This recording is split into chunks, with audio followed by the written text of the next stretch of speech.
And I am very excited to have Dr. Helen Smith with me now, the author of Men on Strike, joining me now in the studio. Helen, what do you mean when you say men are on strike? How? Men are on strike in terms of like marriage, fatherhood, and even the American dream, in the sense that they're not even going to college as often because there are so many reasons. It's just become a very bad deal for men today, and people don't realize it. People think men are immature. Like, there's all kinds of books written by Hannah Rawson, like The End of Man, and all kinds of things about the decline of men and manning up or whatever. But I think the real thing is that men feel that right now it's just a very poor deal in terms of legal issues. Men don't get kids as often. They're only about 10% of the time do they get child custody. They're the ones paying alimony. We don't even, I just did a radio show and the guys were talking about how they literally were pushed out of the room when their baby was born and told, a mother was told that, was asked questions about, you know, is your husband an abuser and that type of thing. And it's just appalling what men go through. I mean, I used to consider myself a feminist, but I thought feminism meant equality between the sexes. But now it seems to me special privileges for women. 20 years ago when I started my private practice, I had a man in a wheelchair who was being beaten by his wife, and there was no help available for him. And it really got me thinking about, what do men do in that situation? And just the men on my blog and the readers from all over the country just prompting me and helping me to understand what men are going through in this country. And the last thing I want to say is men are not allowed to speak up. So I'm here as their sort of advocate, because if men speak up, they're called whiners, they're called, you know, wimps, man up, and they're not allowed to talk. I talk to men across the United States on my blog. I run a men's rights blog, and I've worked with men for over 20 years in my private practice. And what I found is that men say that it's the legal ramifications. They don't have any legal rights in marriage anymore. There's something called coverture, and what it is used to, men held all the cards in marriage, and they held the legal rights. Now women do.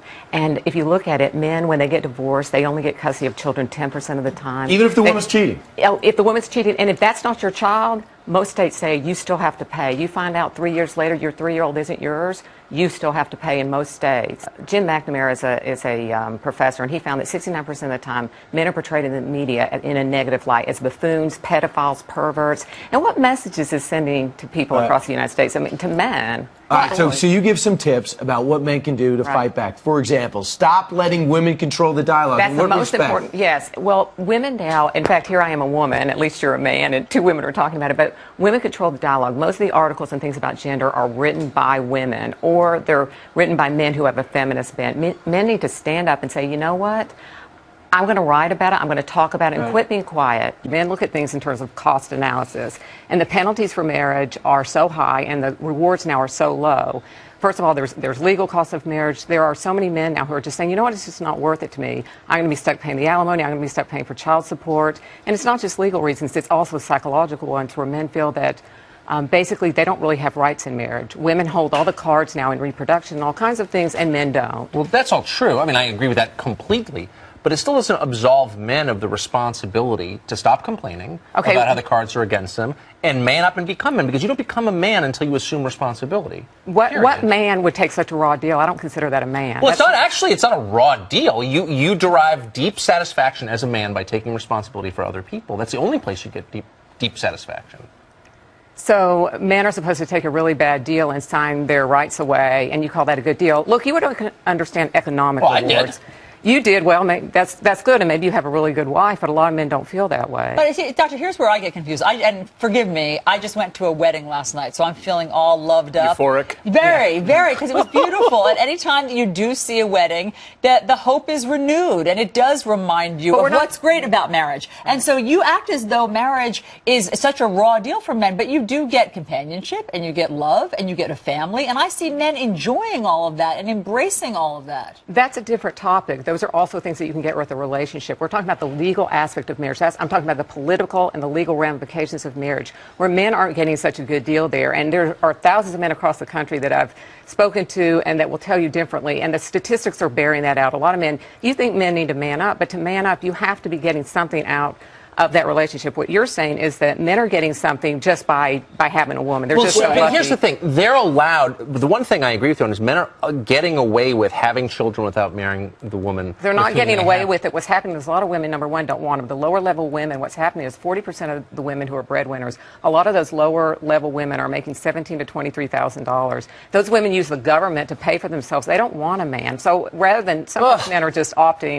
Why hasn't a man written this book? Why hasn't a man written this book? Because because men can't speak up. I'm here to speak up because people will actually listen to a woman. It's really unfortunate. I want the next man, and I'm hoping by this book that next man is out there. What's frustrating? I want to say something as a man, because this always has frustrated me when I see commercials when men sort of speak up, they're acting like men, right? And all these commercials are out there where the man's like the lazy guy on the couch. He's a tool. But look what the culture is doing to the men. The culture is telling men, you are no good. You are no good in marriage. You are no good. Even you all are here saying man up to men, and that's a really negative message to be sending to men. But what do you think the solution is? The solution is for us to have fair laws and things for men, and to also, these commercials, we need to look at the culture and say, you know what, quit treating men like trash. Seriously, we treat men very poorly in this society. That's fascinating to me because as we've just gone through, all of the forces at work here to find that wages for men are actually less today. The median wage for men is less today than in 1968. Exactly. The implications of that are extraordinary. They can't support a family on that median. That's one of the reasons they can't support families. So lower income women don't want men as often, and lower income men are getting married less and less at all ages. And part of it is not just that they're going on strike, but the women a lot of times don't want lower level men. The other thing is women are becoming so highly educated now that they want higher level men, and the men don't want to go to college anymore because colleges have become so feminized in some sense that a lot of men don't. It starts early in the earlier grades. What do you mean feminized? I think that resonates, but what do you mean? I mean that everything has become about what girls need, what women need. It's not about what boys need. A lot of times boys are into mastery, they're into skill, competition, and our schools are so filled now with people who only look at sitting still, reading books that are basically for girls. And a lot of boys are interested in other things. They don't want to just sit still, and they want to learn in a different type of way, and the schools don't allow that. We have boys in this country who can't read, and nobody does anything about that. We also have so many female teachers. There are only 16% of teachers now are men in the elementary schools. Is that right? Yes, and those female teachers, according to the London School of Economics, did a study, and they found that female teachers as a whole give lower marks to boys. Well, those son of a guns. Yes. Well, I don't know, son of a guns. The reality is right now society is becoming such a constrained place. The political correctness, hidebound orthodoxies. Women are doing well, but not as well as it might be inferred. Right. For example, the Pew Research study just recently showing that women amount to 40% of the breadwinners. But when you look at those numbers, 63% of those women are on average earning $23,000 a year. Right. They are effectively dependent on the state. They are not breadwinners. It's the wrong term. They're not winning, and there's not much bread there. But what's happening is they don't need men anymore. You see, they've let state have become their husband. The state is now the husband. That's a great way to put it. That's exactly what it is. Husbands are now expendable. And the state isn't. It's a level of dependency that is going to alter the way we live. First of all, there's lots of these laws or rules in colleges. The colleges they say that if a man is found, it used to be a 90 to 100%, you had to find a man guilty of a sexual assault. And now on the college campuses that take federal funds, there was an Obama letter that in 2011 went out and it said, okay, any man that's found guilty of a sexual harassment or sexual abuse or a sexual assault, all we have to have is 50% and a feather. In other words, there's these campus administrators. They have what's called a campus tribunal, and they control young men's sexuality by saying, okay, we don't really need a large amount of evidence. All we need is we think you did it. And that young man can be thrown out of school. They can have their career options limited because who's going to want to hire a guy who's been accused of sexual abuse or harassment? And the other thing is people don't realize it, but in our society, for example, a young boy, and I have an example of this in my book, a young boy who's 14 or 15 who has sex with a 34-year-old woman, if she gets pregnant, that boy is liable for child support. Are you kidding? I'm serious, and there's never been a case.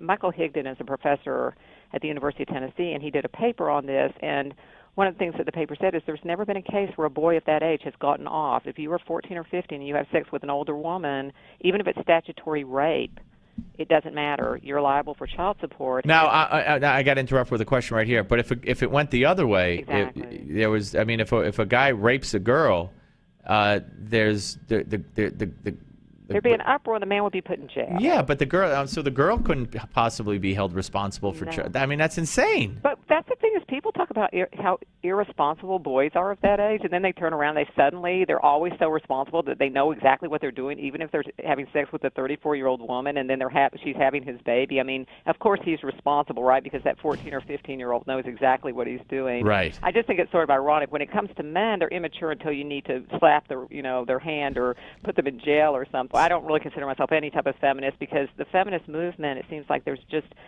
has been a lot of power, and I think part of it's political. We have one of the interesting things is I found that about 30% of women in the United States consider themselves feminists, but when you look at the women who vote, it turns out that about 70% of those women consider themselves feminists. So I think a lot of times the laws are driven by, I kind of call it matriarchy by proxy, but men are afraid. Of course, if Barack Obama got up and said something negative towards women, he'd have a firestorm on his hands, just like we saw with Larry Summers, the president of Harvard. Right. Got ousted, as you know, because he said something that women didn't like. And so men are afraid they could lose their position, they could lose, their job.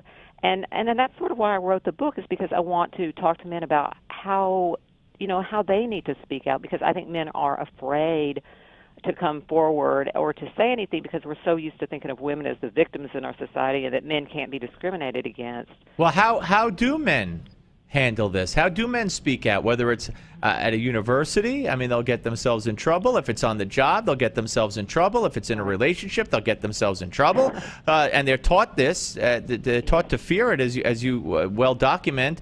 So how do they go about it? Well, I think there are different ways, and I talk in the book about, different ways to deal with it. Certainly, if you have a girlfriend or, somebody potentially that you want to marry, I talk about ways in the book to kind of, get to know this person for a longer period of time, sort of get a feeling for how they treat you. I think a lot of men jump into things. They feel if they like a woman or they sort of they get involved, and I think it's very hard for them to pull themselves back and to really put boundaries on women. And it's hard. Men aren't hardwired to.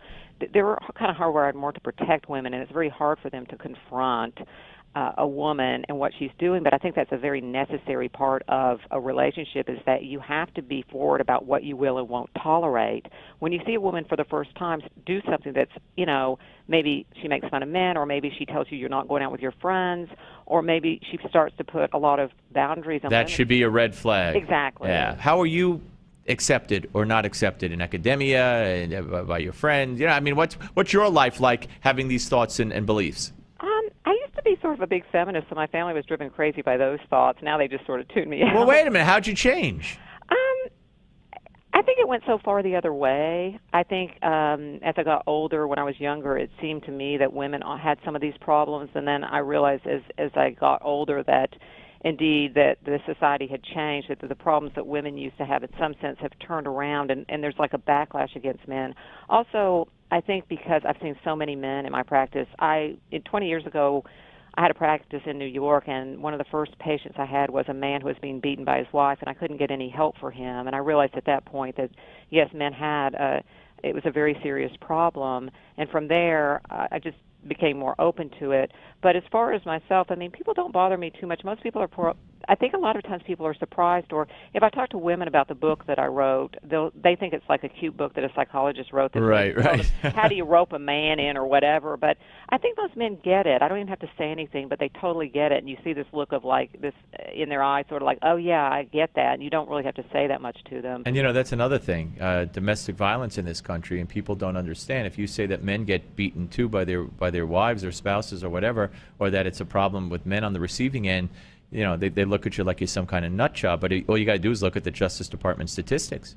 Well, it's true, and there's actually been some really good research that's come out, even from the National Institutes of Health and other places, that show that about 50% of the time women are instigating domestic violence, and that's a high level. People think like, oh, men don't really get hurt, but what happens is men just don't really report it, and we don't really think if a man has a black eye. I mean, remember Amy Winehouse? I mean, she had this boyfriend or husband, and you'd always see him in the papers with a black eye that she gave him. We would never accept that. If a woman has a black eye, like we're seeing with this recent case with Nigella Lawson, the I don't know if you're following that, but the cook, the lady who's a chef on TV, There's a bunch of stuff in the papers all about how her husband tried to choke Right. her. Yes. And they got the picture of his hand on her neck in the restaurant or something. And they're trying to, I've even heard reports about how people want to go after him. They want him arrested, this, that, and the other thing. But they used to show pictures of Amy Winehouse's husband all the time with a big black eye that she'd beaten him and punched him in the eye. And nobody cares because people just don't think that it hurts if it's a guy. But it hurt.